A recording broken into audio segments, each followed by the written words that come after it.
Dongeng Bahasa Indonesia. Keajaiban mulut tertutup. Sir Isaac Newton, nama yang identik dengan kejeniusan, menyatakan dalam hukum ketiga tentang gerak bahwa untuk setiap aksi ada reaksi yang sama besar dan berlawanan arah. Dan sementara cerita ini ada sebelum zaman Newton, itu membuktikan bahwa hukum gerak ketiga juga berlaku dalam kehidupan kita sehari-hari. Jadi, tanpa basa-basi lagi, mari kita mulai.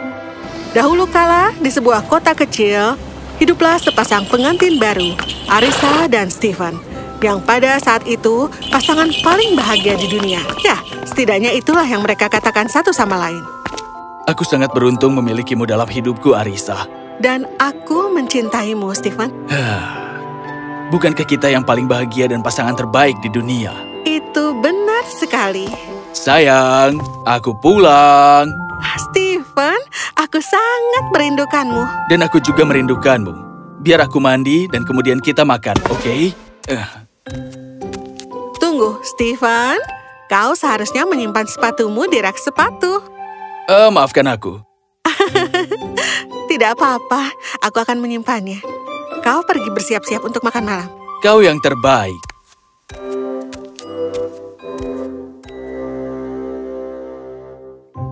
Oh, silakan dicoba. Baik. Iya. Benar. Oh. Semuanya berjalan baik di istana cinta mereka, dan pasangan muda itu memang sangat bahagia.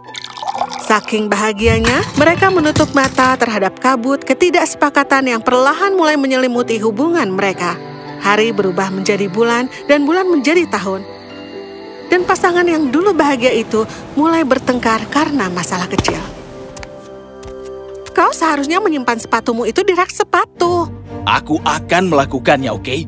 Biarkan aku bernafas. Aku baru saja pulang. Tidak akan. Aku harus menyimpan sepatumu, merapikan pakaianmu, mengurus rumah, dan kemudian mendengarmu meneriaki aku? Oh, demi Tuhan, Arissa. Aku mengalami hari yang sangat buruk di tempat kerja. Aku tidak membutuhkan ini sekarang.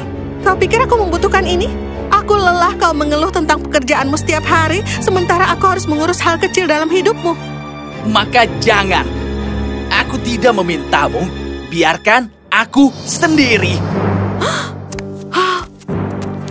Ya, begitulah pahitnya dunia mereka. Dan terkadang pertengkaran mereka akan berubah menjadi sangat-sangat buruk. Garamnya terlalu banyak di kari ini. Rasanya enak menurutku. Terserah. Jangan bilang seperti itu. Kalau kau tidak menyukainya, maka buatlah makananmu sendiri atau berhenti mengeluh. Oh, demi Tuhan.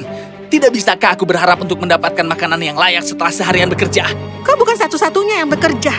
Aku juga bekerja. Mengurus rumah itu bukanlah hal yang mudah. Lalu apa yang harus aku lakukan?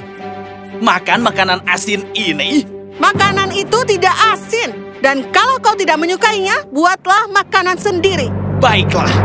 Mendorong piring ke samping, Stephen berdiri dan berjalan keluar rumah.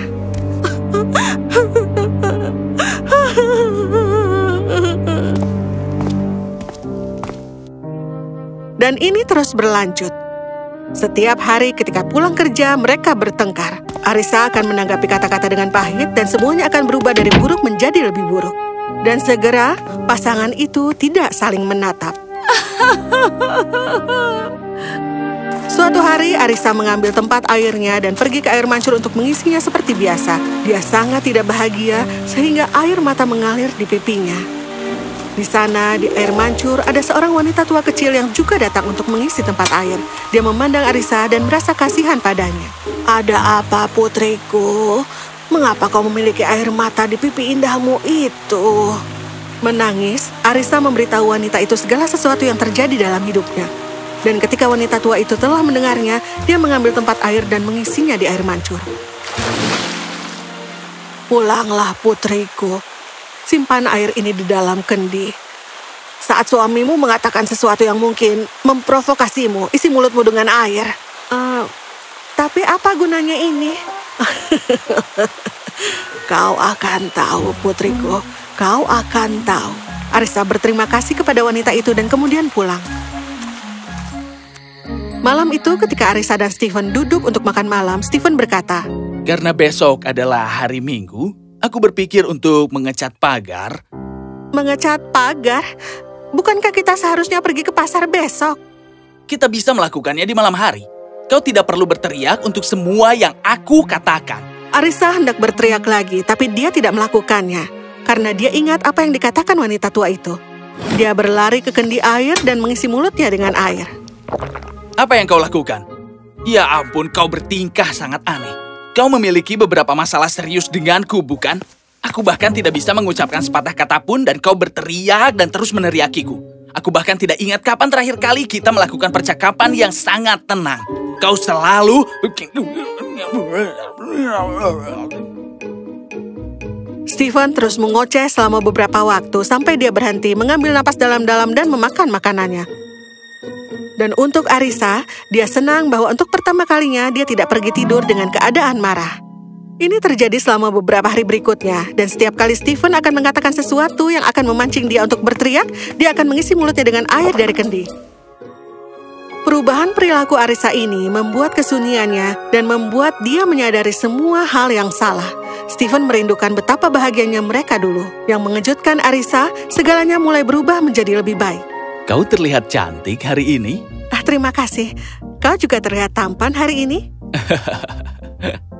Sampai senyum dan tawa dan cinta mulai menghapus kabut kesalahpahaman. Oh, air ajaibnya sudah habis. Ya, aku tidak membutuhkannya lagi. Tapi bagaimana kalau kita bertengkar lagi? Aku lebih baik mengisi ulang dan menyimpannya untuk nanti. Jadi keesokan harinya dia pergi ke air mancur, berharap dia akan bertemu lagi dengan wanita tua kecil yang telah memberinya air ajaib. Dia menemukannya menunggu di dekat air mancur, mengisi kendinya. Oh, putriku, apa kabarmu? Kau terlihat senang. Aku kira resepku berhasil, iya kan? Oh, iya, itu bekerja dengan ajaib. Bagaimana aku bisa berterima kasih atas semua yang kau lakukan untukku?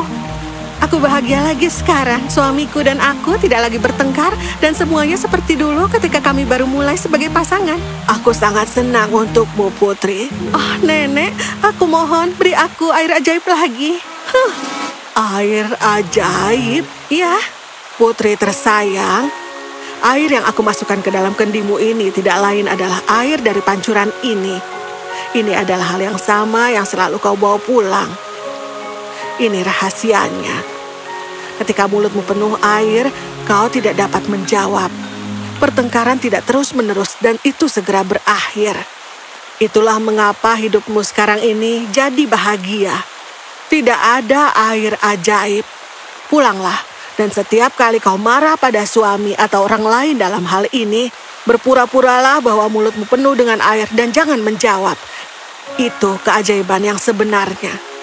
Pergilah dengan tenang, anakku. Kau luar biasa, kau tahu itu? Arissa mengingat nasihat itu sepanjang hidupnya dan menjalani kehidupan yang sangat bahagia. Dan ketika dia memiliki anak, dia mewariskan rahasia itu kepada mereka. Inilah alasan mengapa orang yang paling pendiam seringkali paling bahagia. Jangan biarkan amarah menguasai diri kalian, karena semua yang kalian lakukan atau katakan memiliki konsekuensi. Seperti Sir Isaac Newton menyatakan dalam hukum ketiga tentang gerakan, untuk setiap aksi ada reaksi yang sama besar dan berlawanan arah.